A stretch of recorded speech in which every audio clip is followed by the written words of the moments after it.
This video is a historical introduction to watch before you go and visit the three main cisterns of Istanbul and is designed for tourists to make the most of their visits.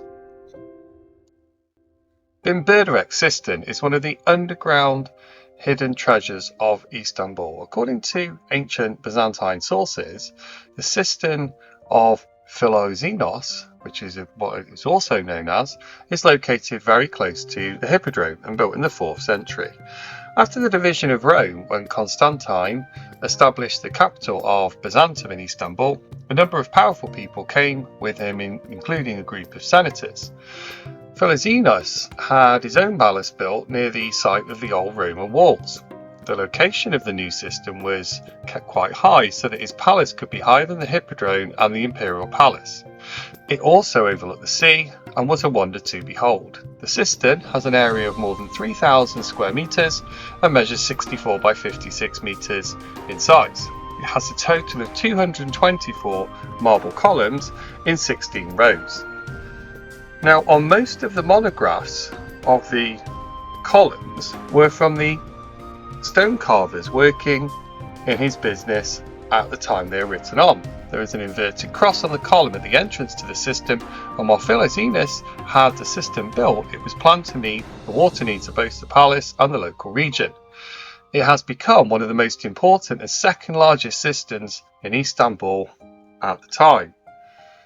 Although the original or first name of the cistern is not known exactly, it's clearly associated with the consul Flavius Theodosius Philoxenos, as explained previously. And over time, the depth of the cistern has increased, and the capacity to store 40,000 metres of water was reached. According to Byzantine sources, the cistern was named the Cistern of Philoxenos at the time, and also cisterns built in the Byzantine period were really hugely ahead of their time in comparison to most of the world. Most of the cisterns were abandoned at the end of the Byzantine period. In the Ottoman period, it was called Binbirdirek, which means superimposed on each other, and over time it was called Binbirdirek due to the multitude of columns, and remained this way to modern times. Later in its time, it was used as a silk thread workshop in the Ottoman period due to the moisture and darkness, which produced yarns of a higher quality. The Cistern of Theodosius from 405 year 450, also known as Sarnici, after the neighbourhood it is located in, was built by the Roman Emperor Theodosius II to store water supplied by the Valens aqueduct. Water from the aqueduct was redistributed by the cistern from its original supply to various local places. It measures an area of 20 metres by 40 metres with a roof with 45 sail vaults and is supported by 32 marble columns about 11 metres high. All column capitals are Corinthian order with stylised acanthus leaves bearing impost blocks above. The marble columns were brought from Marmara Island, and the interior walls of the cistern are covered with a waterproof plaster. Its corners are curved to withstand the water pressure, and the wall thickness is around 2.5 metres. During the Ottoman Empire, cisterns were not in use because still water was considered as unhealthy, and so later its existence was completely forgotten and it lay hidden for years. In modern times, there is a light and sound show that has been installed to create awe and wonder to visitors.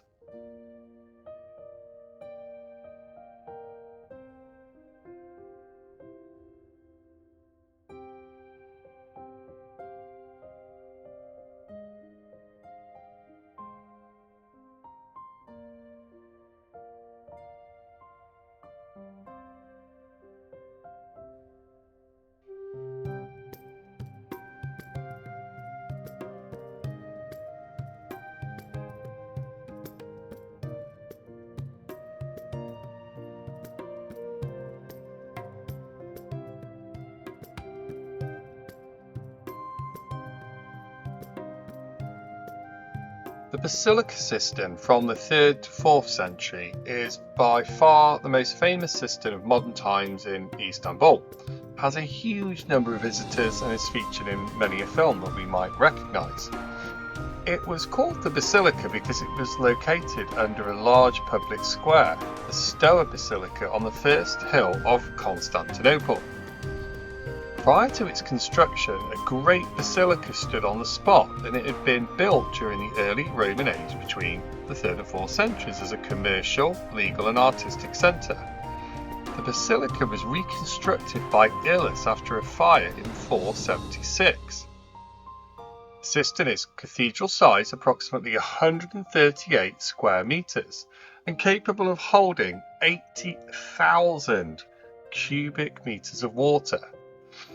It has 336 marble columns, 9 metres high, arranged in 12 rows of 28 columns spaced 5 metres apart. The capitals are mainly Ionic and Corinthian in style, with some Doric capitals. The ancient text indicated that the Basilica Cistern contained gardens surrounded by a colonnade that faced the Hagia Sophia.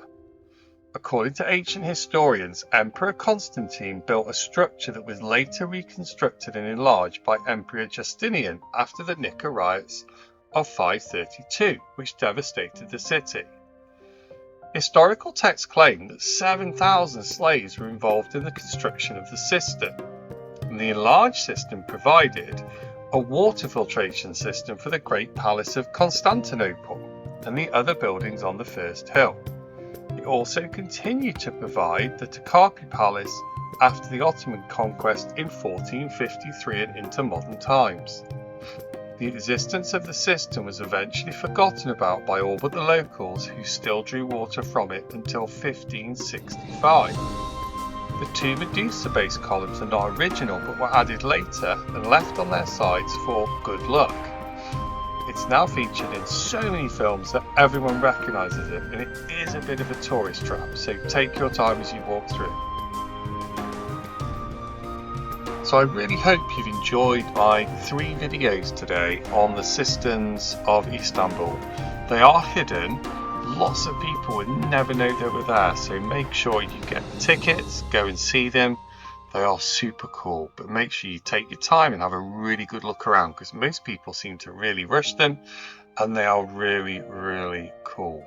They're also really nice on a hot day because they are quite cool because they're underground. So if you liked it, please subscribe and see some more videos from my channel.